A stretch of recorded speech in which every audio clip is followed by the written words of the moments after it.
Storytime Part 5, my month long with a billionaire. So now we are in Cabo, and Harley has just heard this rando man from the Tequila company asking me if I did OnlyFans or making an assumption that I do OnlyFans. And Daddy Harley is mad because he is using his big daddy big voice behind him being like, no, she's not an OnlyFans girl. And it is immediate that these men are here to kiss his ass. The two guys immediately, they were like, oh my God, Harley, what's up, man? No, we were just totally joking. Like, it was just a joke, blah, blah, blah. The dude that makes the joke tries to dab him up, and Harley just stands there and looks at his hand, and he ignores him completely, turns, goes and hugs his tequila maker friend, and then goes and hugs the young cousin. He shakes hands with the other two dudes and side-eyes the other guys. He walks over to me, and I'm just kind of standing there, and he grabs me, hugs me forcibly, turns and kisses me on the lips right here very hard. I'm like, oh, okay. And then he just looks at me and he just smiles. And I'm like, what's happening here? What is this show of dominance that we're doing? And then he was like, okay, y'all. So I'm sure that you've met the impressive cat. I'm sure that she has entertained you for a little bit. But what are we all drinking? Everyone's like, obviously tequila. And Charlie's like, obviously tequila. We all sit down, and the cousin and him are just kind of catching up and talking about their time together at their retreat. And it is very clear, y'all, that Harley is the head honcho and is just like the quiet final boss, because they're all just sucking his butthole. They're like, this place is so great. You always get the best places, man. One of the young dudes is like, dude, Harley, you're such a legend. He's the dude that didn't say the OnlyFans comment, but the guy that he was talking to, he looks at me and he was like, do you know how much of a legend this man is? Harley was just like, dude, stop. And I go, and I know that he's a very kind man. So I am understanding the things about him myself from my experience here. They're like, you're in the presence of greatness, blah, blah. I'm like, okay, ick. Harley's like, please stop. Like, he looks embarrassed, y'all. And I'm just sitting there drinking my champagne and eating my eggs and just chatting with everyone about things that have nothing to do with tequila. Tequila man starts talking about the history of the tequila. He's talking about where it was grown, the history of his grandfather. He's kind of giving like the kind of similar spiel to what he was telling me. And he starts talking about the goals that he has and that he wants all of it to be made locally in Cabo by the local people. And it would be made with the local cactus and the local ingredients. And it's something that is very close to his heart because of his Hispanic roots. And he's being very relatable to Harley, being like, I know that family is very important to you. And so for me, family legacy is important as your family legacy is important. And because your dad is such a legend and your dad started all this and blah, blah, blah. And I'm looking at Mr. Man and I'm thinking like, dude, going the your dad route is maybe not the best route with Harley. Dude's like, how is your dad's health, by the way? And Harley is like eating his eggs and he just kind of doesn't even look up and he just says, my dad is fine.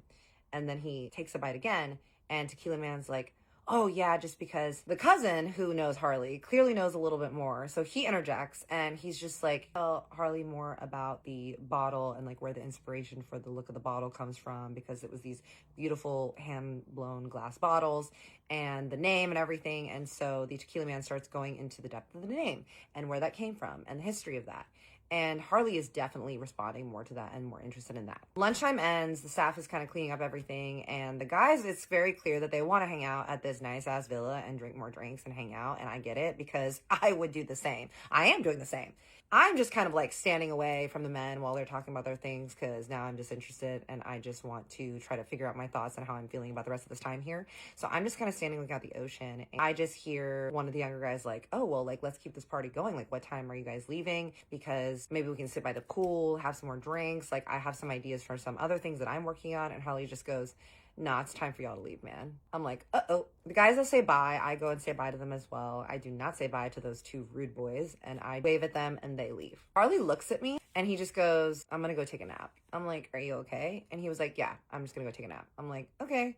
He doesn't say, are you good or anything like that. He just is like, I need to go take a nap. I'm like, okay, I mean, I'm good either way, but you do you. He goes in his room and shuts the door, and I go sit on one of the little benches near the pool area, and I FaceTime my friend, and I'm telling her what happened. And she's like, what the heck? I'm like, yeah, I don't know why he was crying. I don't know what was going on. It was really weird. And she was like, okay, well, do you feel unsafe? And I'm like, I don't feel unsafe at all.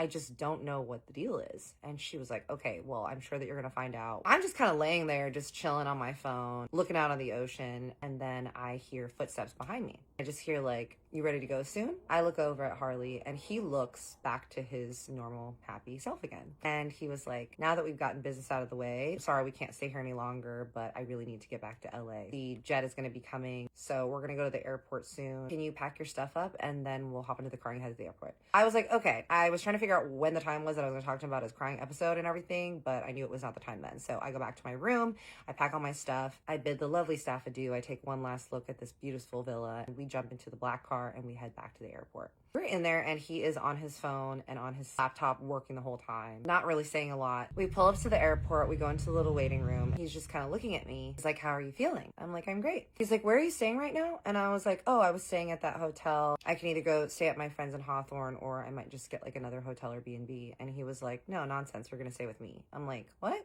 And he was like, yeah, I thought that you were going to stay with me. Now, remember, y'all, I was in between places because I was currently looking for a new place because my place in Hollywood had been affected by the fire. So I was looking for a new place and I'd just been kind of hopping around. And he was like, you're going to stay at my house until you find a new place. I have so much room. Just come and stay with me. If you get uncomfortable, then I'll just pay for you to get a hotel room. Does that work for you? I really want to spend more time with you and get to know you more. So is that okay? And I was like, yeah, that's fine. Like, this way I can get more answers from this man.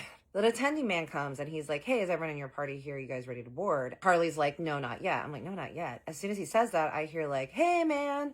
I look over and there's two guys, an older white guy and a younger black guy. Harley's like, what's up, guys? Blah, blah, blah. He's like, this is Kat. We're going to call the white guy Bob and we're going to call the younger black guy Reed. Bob looks familiar to me, but I can't place him exactly, but he's very sweet. And he's like, oh, it's lovely to meet you. I've heard so much about you. And in my brain, I'm thinking I've heard nothing about you. And then the younger black dude's like, what's up, Harley? Harley's like, these are my friends. And I'm like, okay, where'd they come from? Where'd they pop out from? He's like, how was Mexico City? They're like, oh, it was great, man. They're like, how was your investor meeting? They're kind of catching up. The dude's like, okay, your whole party's here. Let's walk. So we're all walking to the tarmac.